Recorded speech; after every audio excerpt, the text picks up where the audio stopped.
Ekipahe kan sarong paraoma pigtutubudan na tuyong sinulo kanda ipanabibistong persona. Nasa duwang sako nin paroy nilalay pa makalis ang insidente.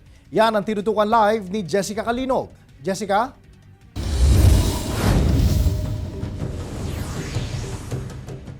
Jessie, sa haros perang dekada ng pag-uumakan sarong residente sa Barangay Fabrica, Bula, Camarines Sur, kanakaaging taon sa nadaasinda nakabakal nin ekipahe na makakatabang para sa indang paghahanap buhay.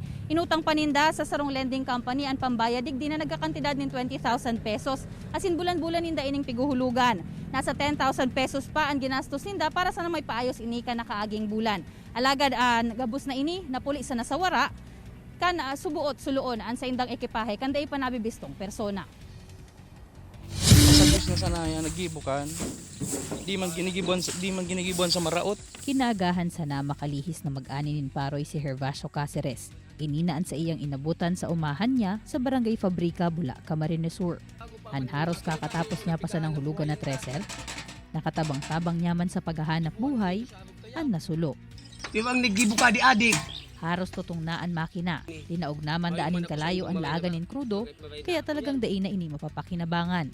Napaluha na sa nangani si Hervasio sa pinaghalong suya asin panghihinayang na sa iyang namamatean. Kaya sabi ko po nga ni sa mga aki, ako paano na ron kanya-kanya nga kitang hanap buhay ta, dadakulo naman po nga ni. Kundi ang kuhan ko po si nag-eskwela ko tulong college, halos pag na po ako.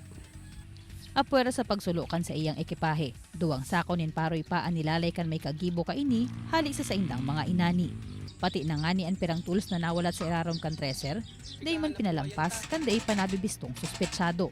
Arayoon po, mapaasan kami kada apon, paghapon po, dito sa rayon mi, dadaraon mi. Gawin mo pagalon man po sa muya, na para uma. Iwinawalat mi po talaga dyan. Kaya dapat po, ang nagibukan, ang mahali. Iyo po ang dapat halion, bakong kami. Ang insidenteng ini na ipablater naman in the Hervasio sa indang barangay.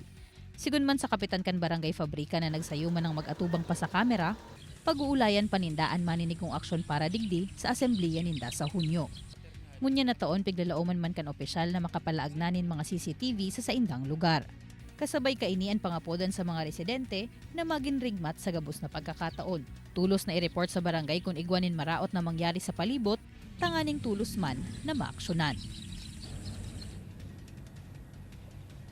Makapirang beses naman da addressing na habunanin paroy. Bako lang si Tatay Hervasio, kundi maginan iba pang mga paraoma duman sa indang lugar sa Zone 1 kan Barangay Fabrica.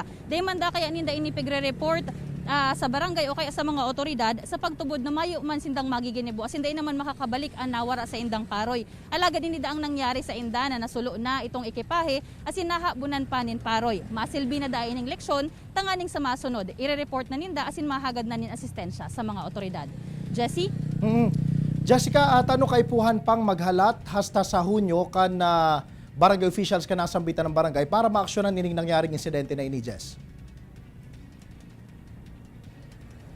Jessie, sa Hunyo 4, magkakaigwasinda nin session, kaibanan itong mga barangay officials ninda, and then after that, ipapatipon man si mga residente ka na barangay para duman sa General Assembly. Tighalat ini, Jessie, tanganing maaaraman pa si iba pang mga concern kan mga residente duman dahil nga di ba ko lang ini ang enot na beses na igwaning nahabunan duman sa lugar. Asin tanganing sararo naman na maaksyonan, magibuhanin paagi, tanganing maging maayos na sitwasyon duman sa indang lugar.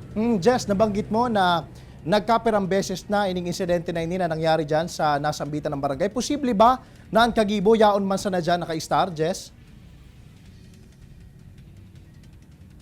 Actually, Jessie, naihapot naman iyan duman sa mga paraoma na nakaulay ta kasubago. Alagad sabi kaya ninda, day man da asinda makakonclude talaga kung iyo saro lang ba na may kagibo ka ini o pararehong tao man sana, day man da ninda nahiling. Pero ang pagtubod ninda, day da nahawara harani lang duman sa saindang lugar o mga paraoma man sana duman sa saindang lugar, an posibleng kagibo ka ini ta nahihiling nga ni sa indang mga tigigibo or aldaw asin ko na ano arin an harvest season ninda.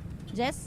Jess, salado naman kan lokal na gobyerno kan Bula ay kung nabasindang pinangakong tabang sa mga o dyan sa biktima na yan, tanganing maabutan man lang daw financial assistance, Jess, kan Department of Agriculture.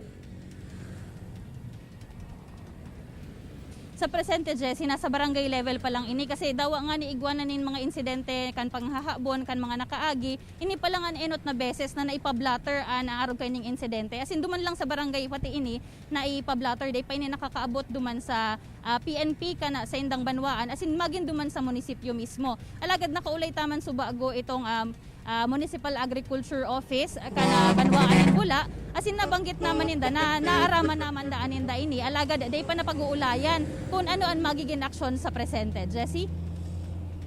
Alright, Josh Mabalos, Jessica.